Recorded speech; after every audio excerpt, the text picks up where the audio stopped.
नमस्कार, स्वदेश न्यूज की खास पेशकश बातें सितारों की में आप सभी का स्वागत है। मैं हूं भागीरथ साहू। बातें सितारों की में आज हम रूबरू होंगे अभिनेता विशाल मोहन से। विशाल मोहन का जन्म मध्य प्रदेश के इंदौर में हुआ। कॉलेज की पढ़ाई करने के साथ ही विशाल ने रैंप मॉडलिंग की, फिर मुंबई का रुख किया और वहां एक्टिंग स्कूल ज्वाइन किया और साथ में रंगमंच के कई नाटकों में अभिनय किया।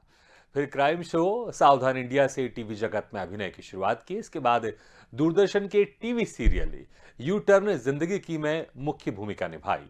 विशाल मोहन ने संजय लीला भंसाली की फिल्म गुजारिश में असिस्टेंट डायरेक्टर के तौर पर काम किया, तो फिल्म आयशा में एसोसिएट डायरेक्टर रहे हैं। विशाल मोहन ने एक्सिस बैंक, अलंकार ज्वेलर्स समेत 40 से ज्यादा ब्रांड के लिए एड फिल्मों में अभिनय किया है।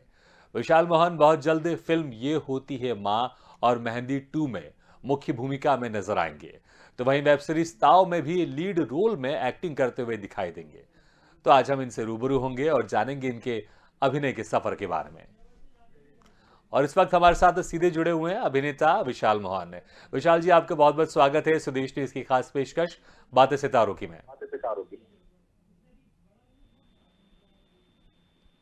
हेलो जी विशाल जी, आपका हमारी जी आवाज विशाल जी, सुनाई दे रही आपको है? हमारी आवाज सुनाई दे रही है? जी, आवाज तो नहीं आ रही है मुझे, पर वीडियो पे चलिए, अगर आपको हमारी आवाज सुनाई दे रही है तो मैं सबसे पहले आपका स्वागत करना चाहूंगा कि बहुत बहुत स्वागत है आपका बातें सितारों की में। बताइए सर, कैसे हैं आप? जी मैं अच्छा हूं और आप भी अच्छे हैं। बहुत खूबसूरत दिख रहे हैं आप। आपकी शर्ट मुझे बहुत अच्छी लग रही है। चलिए थैंक यू, जी थैंक यू। विशाल जी, हम शुरू करते हैं बातचीत का। आप अभी बहुत जी, बेहतरीन आप एक्टर भी हैं, एज ए एक्टर काम कर रहे हैं, लेकिन शुरुआत आपने डायरेक्शन से की। आपने संजय लीला बंसाली के साथ आपने उनके साथ एज ए असिस्टेंट के तौर पर काम भी किया। तो कैसे आपने उस वक्त ये डिसाइड किया था कि मुझे डायरेक्शन में जाना, ना कि मुझे एक्टर बनना है? देखिए हर एक शुरुआत जो होती है कहीं न कहीं से होती है।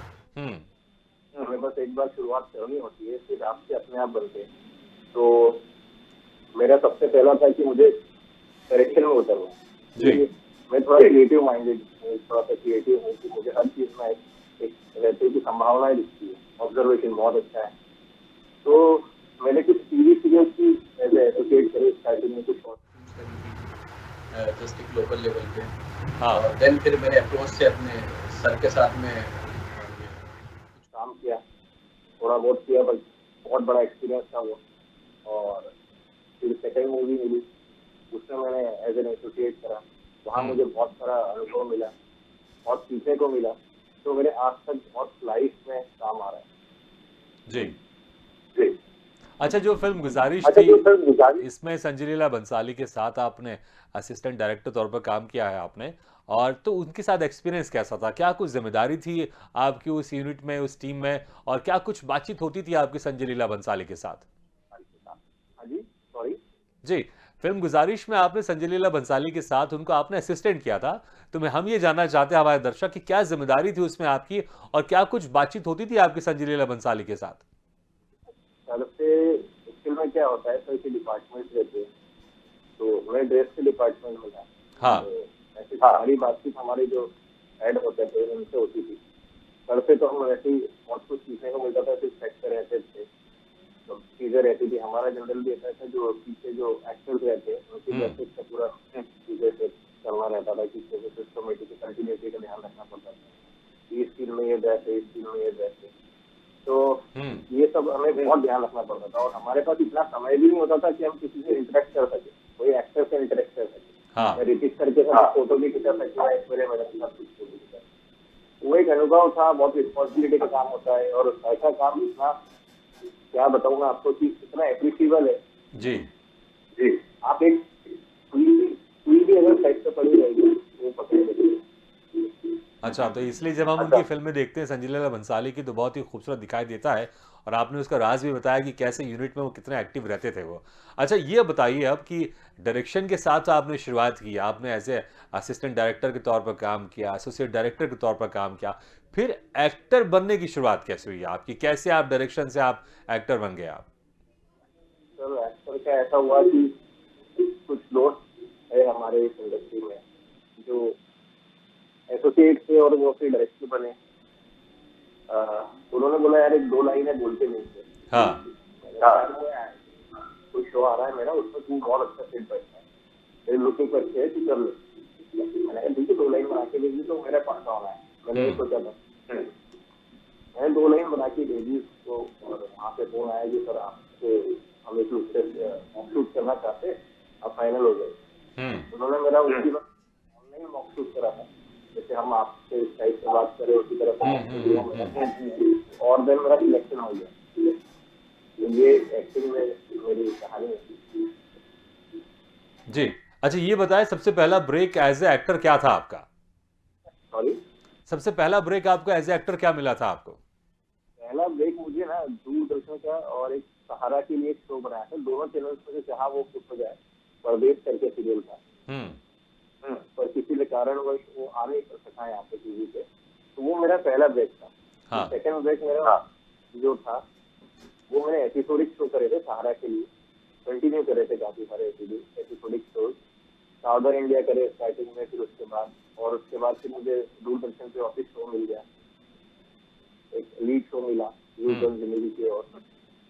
फिर मुझे एक जिंदगी दोपहर की शो जो मैंने बाहर शूट करके आया था एज ए लीड, और फिर उसके बाद मुझे हर मर्द का दर्द नेगेटिव विलन में मिला था, जो मेरे साथ कम समय कर पाया, बट वो शो बंद हो गया था उसके बाद। ऐसे मेरी टीवी की जर्नी रही, और फिर मैंने एक समय पे सोचा कि कुछ ना कुछ हमें बड़ा ही करना चाहिए, तो टीवी से मैं एडवर्टीज की तरफ मूव करा, और मेरा उद्देश्य था कि मुझे मूवीज में आना है। जी। अच्छा ये जो सीरियल था आपके यू टर्न जिंदगी की, इसमें आपने एज ए लीड रोल निभाया था, नायक की भूमिका निभाई थी आपने, तो पहले ही सीरियल एज ए हीरो मिलना खुशी तो ही होगी, और क्या कुछ खास तैयारी की थी आपने इस रोल के लिए? सर मेरा सोचना यही था कि मैं अगर करूँगा, कोई भी काम करूँगा, तो मुझे वो एज ए हीरो ही करना है, क्योंकि मेरा पहले से सेट था गोल। हाँ, वो मेरा गोल एकदम सेट था कि मुझे यही करना है, अदरवाइज मैं पैरेलल में नहीं जाना चाहता। जी। विशाल जी, तमाम लोग मुंबई जाते हैं इस इंडस्ट्री में, चाहे वो टीवी इंडस्ट्री हो या फिल्म इंडस्ट्री हो, अक्सर बहुत सारे लोग ऐसे जो हीरो बनने जाते हैं, लेकिन सपना बहुत कम लोगों का पूरा होता है। तो जब आपने ये सोचा कि मैं अगर करूंगा तो एज ए लीड ही काम करूंगा, तो इसके लिए क्या कुछ स्ट्रेटेजी बनाई थी आपने, और किस तरह से कॉन्फिडेंट था आपको अपने ऊपर कि मुझे मौका मिलेगा, एज ए लीड मुझे मिलेगा और डेफिनेटली मिलेगा? सर वो इसके पीछे बहुत प्रिपरेशन होती है, बोलना बहुत आसान है कि मुझे लीड करना है, मुझे हीरो करना है, बट उसके पीछे की जो प्रिपरेशन रहती है, जो संघर्ष रहता है, वो बहुत टफ रहता है। क्योंकि मेरा जनरल ये था कि मैं बहुत खुशनसीब हूँ, मुझे इतने अच्छे डायरेक्टर्स के साथ मैं पहले काम कर चुका हूँ, वो मेरे लिए बहुत हेल्पफुल रहा। वहाँ पे मैंने बड़े बड़े एक्टर्स को देख चुका हूँ कि कितने वो सिंसियर रहते हैं अपने काम के प्रति, अपने जो अपनी बॉडी है, अपनी फिजिक है, अपनी लैंग्वेज, बॉडी लैंग्वेज है, अपना रहना, खाना पीना, इन सब तरीकों से बहुत ज्यादा वो एकदम तैयार रहते हैं। जी। तो वो तैयारी मेरे को करना आसान नहीं। मैं जब भी फ्री रहता हूँ यहाँ पे, तो कोई भी एक्टिंग क्लासेस है वहाँ जाके बैठ जाता हूँ, महीना भर, 10 दिनों, 15 दिनों, या कभी कोई थिएटर ग्रुप है तो उनके साथ जाकर बैठ जाता हूँ। तो मैं अपने आप को फ्री नहीं छोड़ता हूँ, जितना हो सकता है अपने आप को बिजी रखता हूँ यहाँ पे, और अपने आप को पॉलिश करते रहता हूँ, क्योंकि ये पॉलिशिंग हमारी एंडलेस है, कभी खत्म नहीं होनी। बिल्कुल। अच्छा ये जो सीरियल था आपका यू टर्न, जिसमें आपने एज ए लीड किरदार इसमें निभाया था आपने, तो किस तरह का एक किरदार था और क्या कुछ एक्सपीरियंस थे आपके ये सीरियल करते वक्त? ये किरदार बड़ा चैलेंजिंग था, क्योंकि टीवी करना एक बहुत टफ जॉब है, लोगों को लगता है कि टीवी है। उसमें मेरा नेगेटिव भी था, आप अगर देखेंगे तो कॉमेडी भी था, और उसमें पॉजिटिव भी था, तीनों इंटेंस है। जनरली एक निखल्ले लड़के का किरदार था ये, जो घर में कुछ नहीं करता, बस बैठा रहता है, और उसमें उसका सपोर्ट उसकी माँ और बहन भी करती है। तो अपने चाचा की जायदाद से उसकी नजर रहती है, तो कैसे जायदाद पाता है और कैसे वो शादी करता है उस जायदाद के लिए, और फिर कैसे उसकी बीवी को भी परेशान करता है अपनी माँ बहन के साथ मिलकर, और फिर एंड में जब पता चलता है कि चीजें कितनी खराब हो चुकी है, फिर वो सही होती है, कैसे होती है, कि वाइफ उसको सपोर्ट करती है। तो ये सब एक कहानी है, सिचुएशनल कॉमेडी भी है इसके अंदर, ड्रामा भी है, नेगेटिव भी था इसके अंदर कहीं ना कहीं। तो बड़ा इंटरेस्टिंग किरदार जी। भी बहुत सीखने को मिला। अच्छा इतने ऐसे अच्छे आपको किरदार मिल रहे थे टीवी सीरियल में, एज ए हीरो आपने काम किया, तो फिर आखिर क्या वजह रही कि आपने सोचा कि अब मुझे टीवी सीरियल नहीं करना है? सर मैं आपको क्या बता रहा हूँ कि मेरी एंट्री ऐसे ही हुई थी, मैं ऐसे उसमें नहीं था, बट जब मैं करने लगा काम एक्टिंग फील्ड के अंदर तो मुझे एहसास हुआ कि मैं कर सकता हूँ। और कोई चीज अगर आपको करके अच्छी लग रही है ना तो वो आपको समझ में आया था कि मुझे यही करना है। हाँ किसी चीज का जुनून आपको लगता है कि हाँ मुझे इसमें पॉलिश होना है, मैं अभी इसमें इनकम्प्लीट हूँ, मुझे अभी इतना और इसमें लूम करना है, तो वो मेरे अंदर दिन भर ही चलने लगा था कि मैं सुबह से लेकर रात तक यही सोचता था मुझे ये करनी है, मुझे ये पूरी करनी है। आज मैं शूट करके आया हूँ, मुझमें ये कमी लगी है, मैंने सीन इस तरह से स्किल्स वाइज मैंने 10 में से मैंने 5 भी ग्रेड लूँ अपने आप से, इसको मुझे इम्प्रूव करना है, जब मैं शूट करूँगा तो इससे अच्छा करके आऊँ। ये मेरे अंदर हमेशा चलता है। ये आज भी आपके साथ बैठा हूँ, आज अगर मैं इस ऑडियो को वापस देखूंगा तो मेरे अंदर की कमियां मैं सबसे पहले इसको इम्प्रूव करूंगा। बिल्कुल। मैंने शायद ये बिल्कुल इस तरह से बोलना चाहिए। तो आपको लगा कि आप फिल्मों में या वेब सीरीज में अपने आप को ज्यादा एक्सप्लोर कर सकते हैं, यही कारण था कि आपने टीवी सीरियल फिर उसके बाद आपने नहीं किया 2017 के बाद? और मैं बहुत खुशनसीब हूँ कि मुझे किरदार भी ऐसे मिल रहे हैं जो बहुत चैलेंजिंग है। जी। अभी आपको मैं ऐसे रिवील तो नहीं करूंगा, पर वेब सीरीज में मैंने बहुत बड़े एक्टर को रिप्लेस किया। क्या बात है। क्या बात। तो जो आप वेब सीरीज की बात कर रहे हैं, ये कब तक दर्शक आपको देख पाएंगे इस वेब सीरीज में? सर देखिए, अभी मैं आपको एक स्पष्ट कर दूं कि हमारे यहाँ चीजें तो बनती है, काफी अच्छी वेब सीरीज है, बड़ी वेब सीरीज है। हाँ। और चीजें कब तक आ पाएगी पर्दे पर ये हम किसी को नहीं बोल सकते, क्योंकि अच्छा, नाम आप रिवील कर सकते हैं? हाँ, नाम उसका ताव है। कानपुर में शूट हो रही है, 1 महीना हम शूट करके आए अभी एक शेड्यूल और बाकी है इसका पूरा अराउंड 40 डेज का शेड्यूल बाकी। बहुत बढ़िया। तो चलिए फिर दर्शक बहुत जल्द आपको इस वेब सीरीज में देखेंगे। और जैसा कि आपने कहा है कि एक बड़े एक्टर को आपने उसमें रिप्लेस किया है, तो हालांकि इस तरह की बातें छुपती नहीं है, आने वाले समय में ये बात जरूर सामने आएगी, क्योंकि जो मीडिया रहती है, खासकर जो एंटरटेनमेंट मीडिया रहती है, वो इस तरह की खबरें खोजकर बाहर निकाल ही देती है। अच्छा विशाल जी, आपने बहुत सारे ऐड फिल्मों में आपने काम किया है, प्रिंट मीडिया में काम किया है, और जो ऐड फिल्म होती है उसमें आपने काम किया, तकरीबन 40 से ज़्यादा आपने ऐड फिल्मों में काम किया है। तो ऐड फिल्मों का सफ़र आपका कैसा था उसमें काम करने का? और आपने मॉडलिंग भी किया आपने, तो प्रिंट मीडिया में भी एक तरह से जो हम मॉडलिंग करते हैं, ऐड फिल्मों में जो आपने काम किया, उसमें कैसा एक्सपीरियंस था आपका इन सब में? बहुत अच्छा एक्सपीरियंस है सर। क्या होता है कि अभी आपको ब्रांड बनना है ना, उसमें अच्छे ब्रांड के साथ जुड़ना जरूरी है। हाँ, हम ब्रांड तभी बन पाते हैं जब अच्छे ब्रांड हमारे साथ, हम उनके फेस बने। जनरली मैं अगर आपको ऐसी लोकल कोई शॉप से अगर कोई होर्डिंग से दिखूंगा तो आप शायद मुझे नजरअंदाज कर, और किसी ब्रांड के अगर होर्डिंग में आप देखेंगे ना तो आप देखेंगे कि हाँ तो आपका एक बार आपकी नजर जाती है तो उससे फेस वैल्यू बनती है। तो वो मेरा एक इंटेंशन था, और मुझे एड मिलते रहते हैं। आज भी मैं एड करता हूँ, काफी एडवर्टीजमेंट करता हूँ और अच्छे ब्रांड के साथ करता हूँ। जी, लेकिन आपने ये तय किया है कि आप कोई भी इंटीमेट सीन आप नहीं करेंगे, इसलिए कई ऐसी बहुत सारी वेब सीरीज है जो आपको ऑफर हुई थी, लेकिन उसमें थोड़ा सा ज़्यादा बोल्ड सीन थे, इसलिए आपने मना कर दिया। तो इसकी क्या वजह है? क्योंकि हमने देखा है कि जो खासकर आजकल की जो जनरेशन है, जो आपके को एक्टर हैं, आपके साथ के कुछ लोग होंगे, वो डेफिनेटली इस तरह के रोल खुशी खुशी एक्सेप्ट करते होंगे। तो आपने क्यों इस तरह के रोल करने से मना करके रखा अपने आप को? मैं आपको एक चीज बताऊं सर कि मना करने के पीछे ऐसा कारण है कि बोल्ड कंटेंट है। कुछ कंटेंट देखते देखते जो यहाँ पे बोल्डनेस बेवजह घुसाई जाती है। एक वे में बताऊं कि हाँ रिक्वायरमेंट नहीं है, वहाँ भी बोल्डनेस आप अगर डाल देंगे तो फिर वो बोल्ड कंटेंट ही रहता है। हाँ। वो फिर कंटेंट ही बचता है। और एज आर्टिस्ट, आप अगर अच्छे आर्टिस्ट हो और आप अच्छा काम करना चाहते हैं तो आपको वेट करना पड़ेगा। हर कुछ अगर आप करना चाहें तो यहाँ पे मैं रोज 30 डेज बिजी रह सकता हूँ, पर ये चूजी हूँ कि मुझे पता है मुझे क्या करना है। मेरा उद्देश्य क्लियर है कि मुझे इस लेवल पे किस तरह का काम करना है। बोलनेस आएगी आगे, अगर वो रिक्वायर्ड है इस चीज के अंदर तो मैं करूँगा, अदरवाइज अनरिक्वायर्ड क्यों रहेगा कि वो पूरी मूवी बोल ले, पूरी वैल्यू बोल ले, तो मैं नहीं कर पाऊंगा।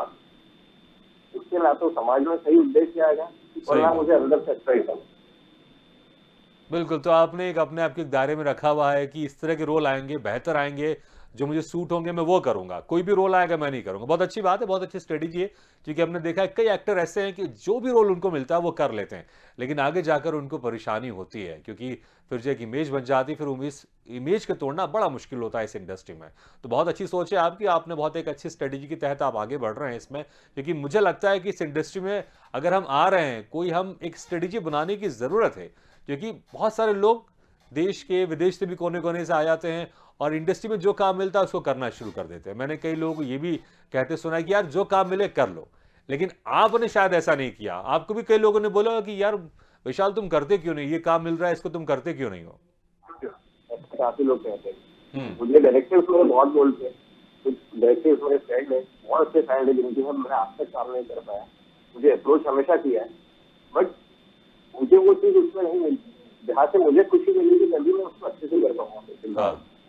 हाँ, तो वो सबसे मेन है कि आपको अंदर से खुशी होनी चाहिए और आपको अंदर से कॉन्फिडेंस आना चाहिए कि मैं इसको बेस्ट करूँ। अच्छा, हमारे दर्शक कोई अगर हमारे आपको दर्शक संवाद होगा तो हमारे दर्शक कोई संवाद सुनना चाहेंगे, क्योंकि आपने रंगमंच किया है, टीवी सीरियल्स में काम किया है, फिल्मों में काम किया है, फिल्में की हैं, बड़ी बड़ी फिल्में जस्ट अभी आपकी रिलीज होने वाली। तो कोई अगर आपको कोई संवाद याद हो अपना या किसी दूसरे हीरो का, तो रिक्वेस्ट करूंगा कि अगर आपको याद हो तो हमारे दर्शक सुनना चाहेंगे। सर ऐसे तो बहुत सारे डायलॉग है, बहुत सारे संवाद है। उनमें से कोई है उनमें से कोई एक मेरा जनरली आप देखेंगे तो इमेज ही नेगेटिव से है स्टार्ट, क्योंकि अभी कर रहा हूँ जो भी शोज वो नेगेटिव है, कानपुरिया भाषा है, कुछ यूपी बेस्ड भाषा है। हाँ। तो हाँ, उसमें संवाद तो बहुत सारे हैं। मैं आपको जनरली एक बता देता हूँ कि मेरा इंट्रोडक्शन सीन है मेरी वेब के अंदर गाँव में, वो बड़ा इसमें कानपुरिया लड़का ही है और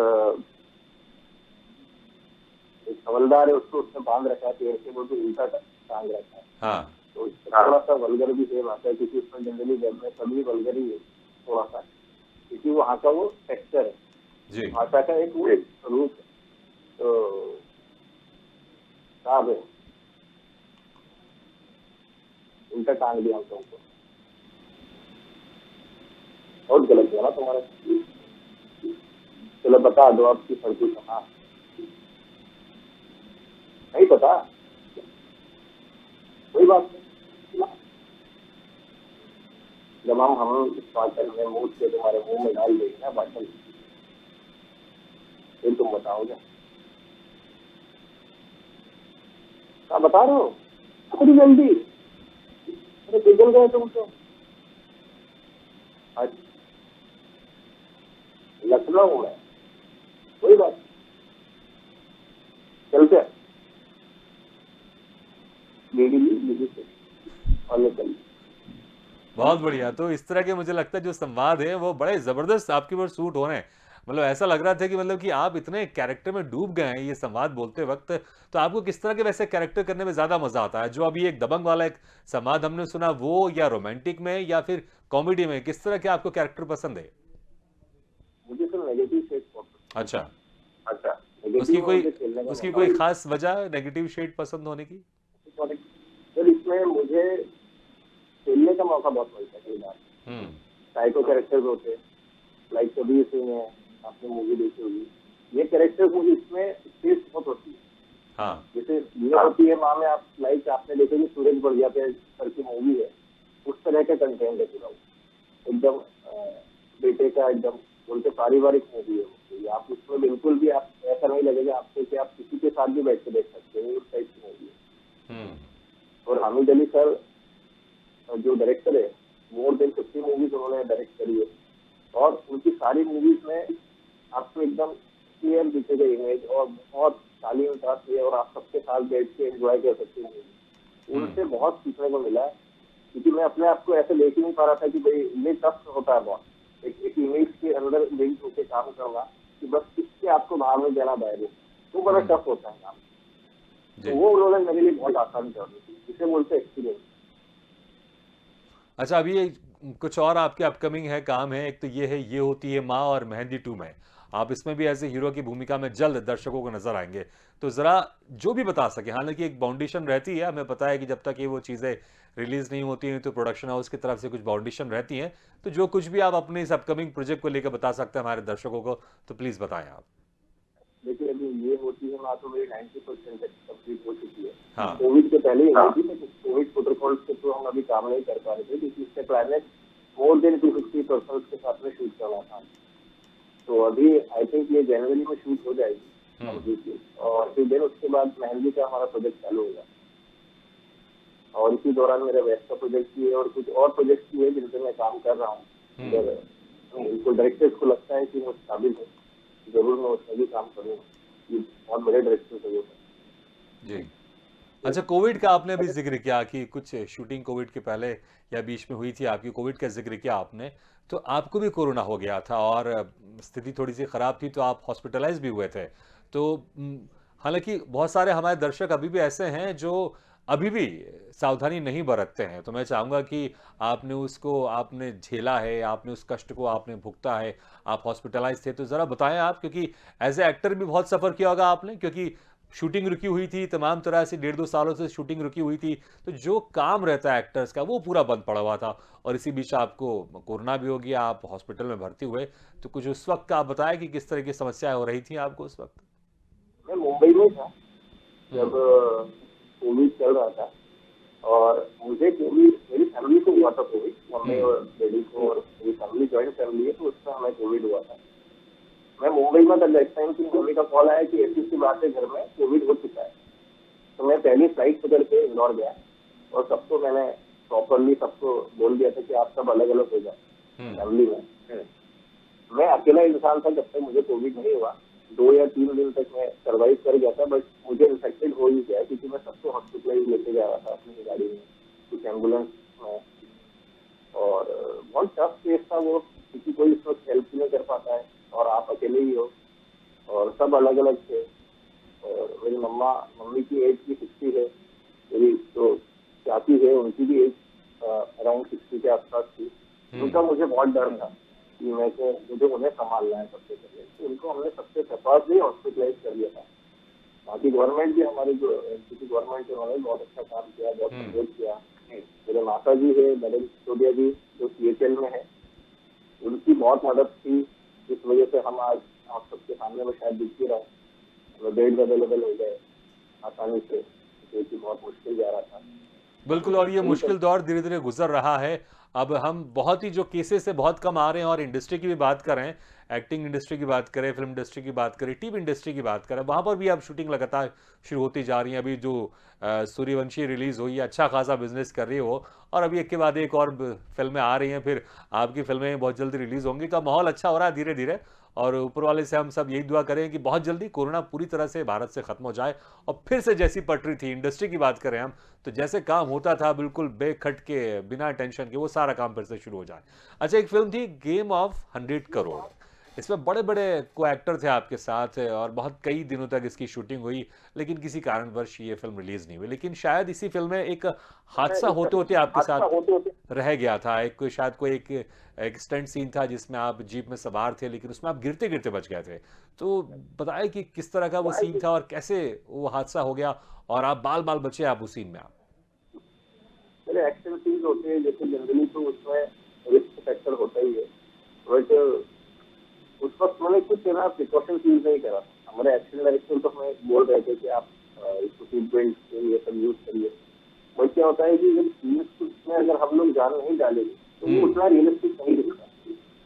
तो ये सीन मेरा पंकज गैरी जी के साथ में था, ये मुझे अरेस्ट करते, पूरा प्रॉपर केसिंग सीन था, तो फिर वे मुझे पकड़ते, वो और पकड़ के मुझे ओपन जीप के अंदर ले जाते, बट मैं वहाँ से जैसे मैनेज करता हूँ कि मैं शायद यहाँ से निकल लूँ। उनसे बहस होती है, उनसे जनरली कुछ सीना शक्ति होती है, तो उस दौरान मैं जीप से एक उसके जो पाइप लेता है उससे एक पैर और एक हाथ से लटक गया था उस जीप की स्थिति 60 हाईवे पे, और वो मैंने बहुत क्या बोलूँ आपको कि खुशनसीब हुई कि शायद उस वक्त कुछ नहीं हुआ, और मैंने अपना बैलेंस संभाला और वापस से जीप में आ गया। तो मतलब ये कह सकते हैं जो रियल लाइफ में जो स्टंट आप कर रहे थे वो रियल लाइफ में हो गया आपके साथ है, और ये अच्छा रहा कि आप उसमें बाल बाल बच गए, नहीं तो जिस तरह से स्पीड थी और आप एक हाथ से टंगे हुए थे तो एक बड़ा हादसा हो सकता था। विशाल जी, बहुत बहुत शुक्रिया, समय कम है नहीं तो आपसे और चर्चा करते, लेकिन बहुत बहुत शुक्रिया कि आपने समय निकालकर हमारे इस कार्यक्रम में शिरकत की, और बहुत बहुत शुभकामनाएं आपको आपके सारे अपकमिंग प्रोजेक्ट के लिए। आपकी फिल्म में बेहतर बिजनेस करें और आप ऐसा ही अच्छा काम करते रहें, लोगों को एंटरटेन करते रहें। तो बातें सितारों की में आज हम रूबरू हुए अभिनेता विशाल मोहन से। अगले बार हम फिर किसी शख्सियत से मुलाकात करेंगे, तब तक के लिए दीजिए इजाजत, लेकिन खबरों का सिलसिला लगातार जारी। आप देखते रहिए स्वदेश न्यूज, सबसे पहले देश।